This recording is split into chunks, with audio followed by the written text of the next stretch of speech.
아버지 하나님의 명에 따라 홍해를 가른 모세 선지자. 이스라엘 백성들은 홍해 바다를 어떻게 유유히 건널 수 있었을까요? 동방박사 세 사람은 이동하는 별을 따라 예수님 탄생하신 베들레헴까지 갔습니다. 어떻게 별이 이동했을까요? 많은 사람들이 보는 데서 부활 승천하신 주님. 주님께서는 계속하여 하늘로 올라가셨을까요? 오늘날에도 이러한 역사를 체험할 수 있을까요? 매년 8월, 전라북도 무주에 출애굽한 백성들을 위해 만나와 메추라기를 내리신 것과 같이 하늘에서 수많은 잠자리가 나타나 사람의 손가락, 이마, 머리, 손등 등 얼굴에 친근하게 와서 앉고 해충도 소탕해 줍니다.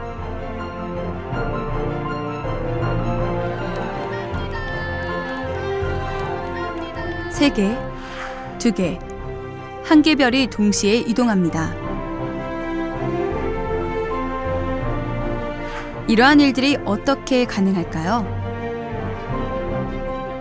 무수한 금식과 기도를 통해 성경 말씀을 아버지 하나님께 풀어받으신 이재록 목사님의 생명의 말씀을 통해 풀어보겠습니다.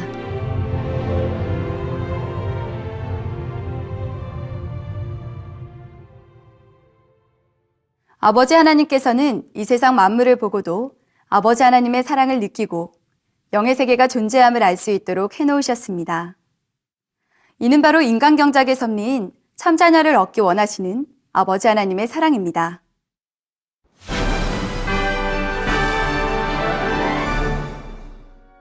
구약성경 출애굽기에 보면 모세 선지자는 하나님의 명에 의해 홍해 바다를 지팡이로 가릅니다. 우리는 여기서 상식적으로 생각해 봐야 합니다. 바다를 가를 정도의 바람이라면 그 세기가 얼마나 클까요? 사람이 서 있기도 힘들 것입니다. 서 있으면 날아가 버리겠죠? 한번 상상해 보시기 바랍니다. 그러나 200만 명이 넘는 이스라엘 백성들은 유유히 홍해를 건넜습니다. 어떻게 건널 수 있었을까요? 마태복음 2장 9절에 박사들이 왕의 말을 듣고 갈새 동방에서 보던 그 별이 문득 앞서 인도하여 가다가 악이 있는 곳 위에 머물러 섰는지라 했습니다. 하늘의 별이 동방 박사들의 보조에 맞춰서 가다 서기를 반복했고 목적지에 다다랐을 때는 멈춰 섰습니다. 이 별이 만일 우리가 일반적으로 보고 있는 하늘, 즉 첫째 하늘의 별이라면 천체의 질서를 깨뜨림으로 인해 엄청난 문제가 발생했을 것입니다. 갑자기 새로운 별이 나타나 이동을 하더니 어느 순간 멈추어 그대로 머물러 있는 그런 현상은 금성이나 목성, 토성 같은 행성으로도 아니면 초신성이나 해성으로도 사실 설명이 안 됩니다. 행성은 새롭게 나타난 별이 아니고요. 초신성은 폭발에 의해 새롭게 나타나긴 했지만 육안으로 감지할 수 있을 정도로 이동하지는 않습니다. 반면에 해성은 이동은 하지만 정지하지는 않고요. 그 외에 우리가 육안으로 볼 수 있는 항성들은 태양을 제외하고는 너무 멀리 떨어져 있습니다. 지구에서 가장 가까운 켄타우루스 자리 알파 센타우리 별까지는 거리가 약 4.2 광년인데 1초에 30만 킬로미터, 즉 똑딱하는 1초 동안 지구를 7바퀴 반이나 돌 수 있는 그렇게 빠른 빛의 속도로도 무려 4년 이상을 줄곧 가야 그 별에 도달할 수 있습니다. 그리고 가정해서 그 별이 움직인다. 그 움직이는 것을 지구에서 방금 관측했다면 그것은 이미 4년 전에 그 별이 움직인 것을 지금 비로소 보고 있다는 의미가 됩니다. 그나마 다른 항성들은 그보다 더 멀리 떨어져 있습니다. 그리고 우리가 관측할 수 있는 우주, 이 첫째 하늘의 별들은 오직 중력의 법칙에 따라서만 정확히 운행을 하고 있습니다. 그러니 과학의 발전에도 불구하고 동방 박사들을 인도했던 베들레헴 그 별의 정체는 여전히 풀리지 않는 수수께끼로 남아있는 것입니다. 어떻게 된 것일까요? 그리고 그런 이제 우리 하늘의 그 별이 만약 이동을 해서 온다면 너무 거리도 멀고 어느 장소인지 알 수가 없는 거예요. 그 높은 데서 이동한다고 해도 그거 보고 그걸 따라가기가 쉽지 않은 거고요. 그걸 통해서 예루살렘이나 베들레헴을 찾아갈 수가 없는 거예요. 그러나 우리 에덴 동산에 문을 열어서 하나님이 이렇게 이제 공간을 열어서 하면은 우리 눈앞에 가까이도 별의 이동에 갈 수가 있다는 얘기입니다. 첫째 하늘의 별들은 설정된 경로대로 질서 있게 운행하기 때문입니다. 따라서 박사들을 인도한 별은 첫째 하늘의 별이 아님을 알 수가 있습니다. 하나님께서는 둘째 하늘의 별을 움직이심으로 첫째 하늘에는 어떤 영향도 주지 않았던 것입니다. 그리고 별이 움직이는 둘째 하늘의 공간을 열어서 박사들의 눈에 보이게 하신 것이지요. 그렇다면 이스라엘 백성들은 홍해를 어떻게 건널 수 있었을까요? 미국에 가끔 나타나는 그런 거 보면 막 자동차가 날아가고 그 지나가는 게 또 지붕이 날아가고 웬만한 집은 막 무너져 버리고 하는 거를 아마 보신 분들도 있을 겁니다. 그런 세기보다 더 세야 홍해가 갈라질 수 있는데, 그리고 지금 홍해가 갈라져 있는 동안은 계속 바람이 불고 있다는 얘기 아닙니까? 불지 않으면 물이 도로 합쳐져 버리죠. 사실 서 있지 못합니다. 서 있으면 날아가 버리죠. 붕 날아서 그냥 바다를 아니면 광야로 떨어지든. 출애굽한 백성들이 바람으로 갈라진 홍해를 건널 때도 그곳은 영의 통로가 형성이 됐습니다. 바람을 완전히 차단해주는 영의 통로가 그곳에 형성됐기 때문입니다. 200만 명의 이스라엘 백성들은 그 바람 속을 유유히 걸었지요.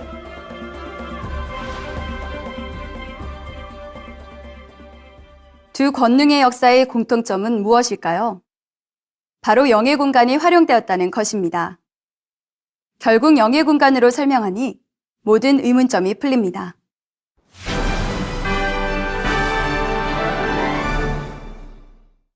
이 시대에도 과연 이러한 권능의 역사가 일어날 수 있을까요?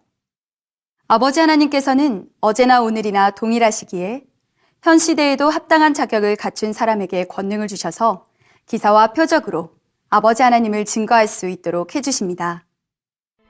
만민중앙교회 당회장이자 세계적인 부흥 강사 이재룡 목사님은 7년 동안 병창고로 불릴 정도로 많은 불치병들을 갖고 계셨고 이로 인해 죽을 수밖에 없었습니다. 그러나 교회에 와서 무릎을 꿇는 순간 치료받아 이후 오직 아버지 하나님의 뜻에 따라 성경 말씀대로 순종하여 수많은 금식과 기도로 사셨고 그 후 권능을 받으셨습니다. 특히 2000년 이후 인도한 해외 성회를 통해서는 따르는 권능으로 수많은 사람들을 주님 품으로 인도했습니다. 이재룡 목사님을 통해 기도받고 권능을 체험한 사람은 헤아릴 수 없을 것입니다.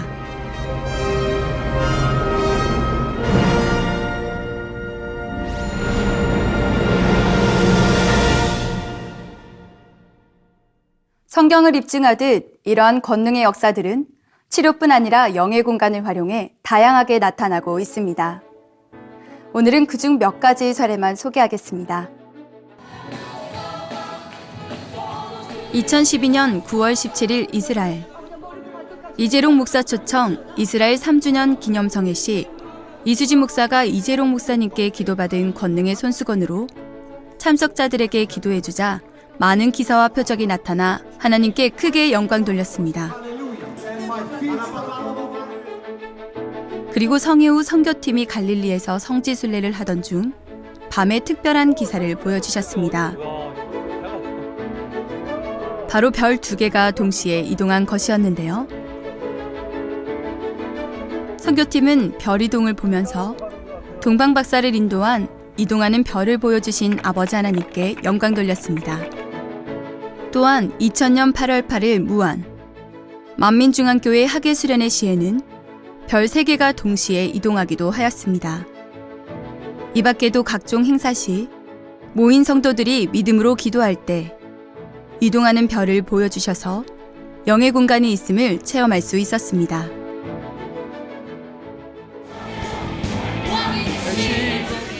세계 각국에서 참여하는 만민중앙교회 학예수련회. 세계 여러 나라뿐 아니라 국내외 언론에서도 참여하는 전 세계 기독교인들의 축제입니다. 네. 1번 네. 이 현장은 GCN 방송을 통해 해마다 전 세계로 생방송됩니다.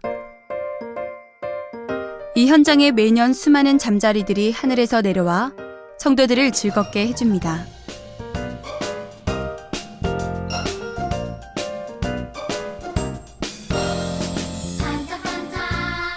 얼굴, 이마, 손, 입, 머리 등 다양한 곳에 잠자리들이 친근하게 앉아져 모인 성도들은 더욱 행복해집니다.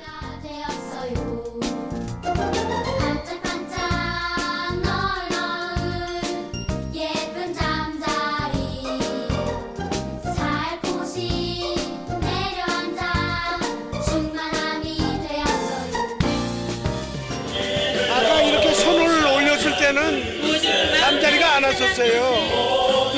내가 마음을 비우고 그냥 하나님한테 기도하니까 이렇게 와서 앉아주네요. 저 하나님 사랑받는 것 같아요. 잠자리에 관해서는 참으로 놀랍습니다. 왜냐하면 제가 어릴 적에 곤충들을 가지고 놀던 기억이 있긴 한데 한 마리도 제 손에 앉은 적은 없기 때문입니다. 제 나이 30세에야 잠자리를 제 손에 앉혀보게 되었습니다. 한 번은 2마리의 잠자리가 제게 곧장 와서 앉았습니다. 이러한 일은 이전에 다른 어떤 곳에서도 전혀 경험해보지 못한 신기한 일이었죠. 저희들은 이러한 사실들에 관해 밝히고 보도할 예정이고요.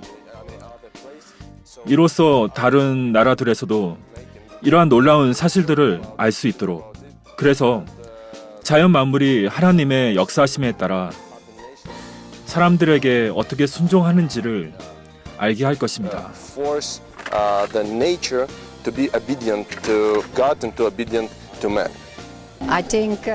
지금 잠자리가 제 손에 이미 15분 동안 앉아 있는 것 같습니다.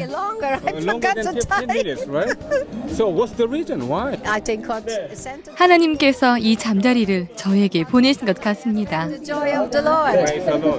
잠자리에 그 많은 성도들이 그 음집해 있을 때 손을 대면 이게 잠자리가 안 듭니다.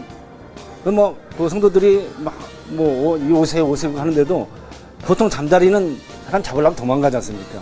근데 그 잠자리들이 다 앉든 같습니다. 어떤 때 이마에도 앉고 머리에도 앉고, 정말 이게 제가 터득하지 못한 점을 내가 느꼈기 때문에 이게 정말 기적의 힘이 아닌가. 사람에게 친근하게 앉는다. 참 신기한 일입니다. 전문가의 의견을 들어봤습니다. 잠자리는 본래 생태 특성상 친근하게 다가올 수 없습니다. 잠자리는 다른 곤충들과 마찬가지로 자기보다 덩치가 더 큰 생명체에 대해 위협을 느끼기 때문에 친근하게 다가올 수 없을 뿐만 아니라 뛰어난 시각기관을 가지고 있어서 더욱 그런 상황을 기대하기 어렵습니다. 잠자리의 시각기관을 보면 겹눈이 머리의 대부분을 차지할 정도로 커서 타곤충에 비해 난눈의 숫자가 많고 앞과 옆은 물론 뒤쪽의 움직임까지 볼 수 있는 탁월한 시야를 가집니다. 심지어 움직이는 물체는 최고 37m 떨어진 것도 볼 수 있고 빛의 편광도 감지할 수 있는 능력이 있기 때문에 한시라도 빨리 도망가려 하지 다가오지 않습니다.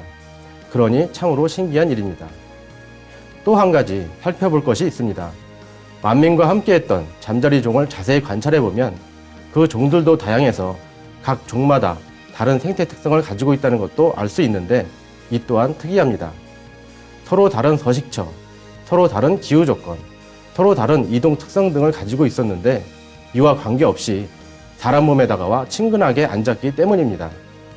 그 종들 중 몇 가지만 나열해보면 고추 좀잠자리를 비롯해서 여름 좀잠자리, 대륙 좀잠자리, 깃동잠자리, 된장잠자리, 날개 띠좀잠자리, 밀잠자리, 하나잠자리, 노란 허리잠자리, 장수잠자리, 왕잠자리가 있었고 심지어 학술적으로도 사람 움직임에 민감해서 사진 촬영도 쉽지 않다고 알려진 고추잠자리까지 있었습니다. 또한 이 사례는 불가리아에서 개최된 세계 기독의사 네트워크 WCDN 컨퍼런스에 발표되어 큰 호응을 얻었습니다. Jesus said, It was amazing to hear. 황준아 박사님의 발표는 놀라웠습니다. 한국 서울에서 잠자리가 사람들의 손가락과 어깨에 앉는 사진들을 보니 매우 흥미로웠습니다.